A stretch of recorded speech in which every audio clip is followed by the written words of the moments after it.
வணக்கங்க. இது என்னன்னா தரையில் என்னால் சம்மணங்கள் போட்டு உட்கார முடியல அப்படிங்கிறவங்களுக்கான பயிற்சி இது. மூட்டு வலி இருக்கிறவங்க கீழே தரையில் உட்காந்து எந்திரிச்சிங்கன்னா அது அதிகமாகும். அது இல்லை, என்னால் சாதாரணமாக ஃப்ளெக்சிபிலிட்டி இல்லை, என்னால் உட்கார முடியல அப்படின்னு நினைக்கிறவங்க, ஒரு 40-50 வயசில் இருக்கவங்க இதை தாராளமாக ட்ரை பண்ணலாம்.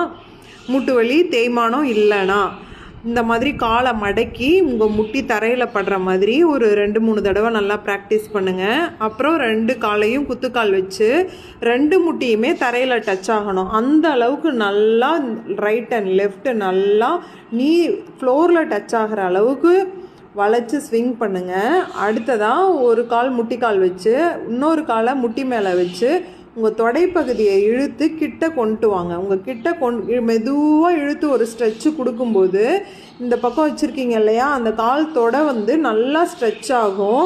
அந்த ஸ்ட்ரெச்சு உங்களுக்கு சமணங்கால் போடும்போது வலி இல்லாமல் அதை தடுக்கும்.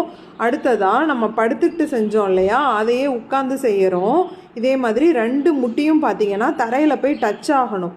ஒரு முட்டி இன்னொரு கால் உள்ளங்காலில் படணும். அதுதான் பொசிஷன்.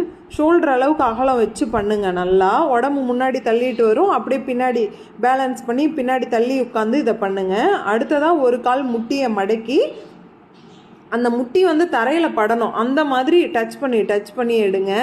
ஈச் லெக் ஒரு 10 பண்ணிக்கோங்க. இதையெல்லாம் தொடர்ந்து செஞ்சு ஒரு மாதமாவது ப்ராக்டிஸ் பண்ணிவிட்டு மெதுவாக அதுக்கப்புறம் ஃப்ளோரில் நம்ம சமணங்கால் போட்டு உட்காரலாம் அப்படிங்கிற மாதிரி ரெடி ஆகுங்க. 1 தடவை 2 தடவை இதை செஞ்சோன்னே செய்ய முடியாது. இது பட்டர்ஃப்ளை ஸ்ட்ரெச்சு.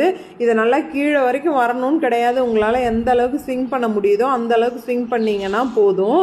அதுக்கடுத்தது பார்த்தீங்கன்னா இந்த மாதிரி சின்னதாக ஒரு ஸ்டூல் எடுத்துக்கோங்க. இதை விட மணப்பலகை மாதிரி சின்ன ஸ்டூல் இருந்தாலும் சரிதான். அதில் உட்காந்து ஃபஸ்ட்டு இந்த மாதிரி கொஞ்சம் கொஞ்சமாக சமணங்கால் போட்டு இதே மாதிரி பண்ணி பாருங்கள். முன்னாடி தள்ளி கரெக்டாக பேலன்ஸ் பண்ணிக்கோங்க, ஸ்லிப் ஆகாமல் பார்த்துக்கோங்க.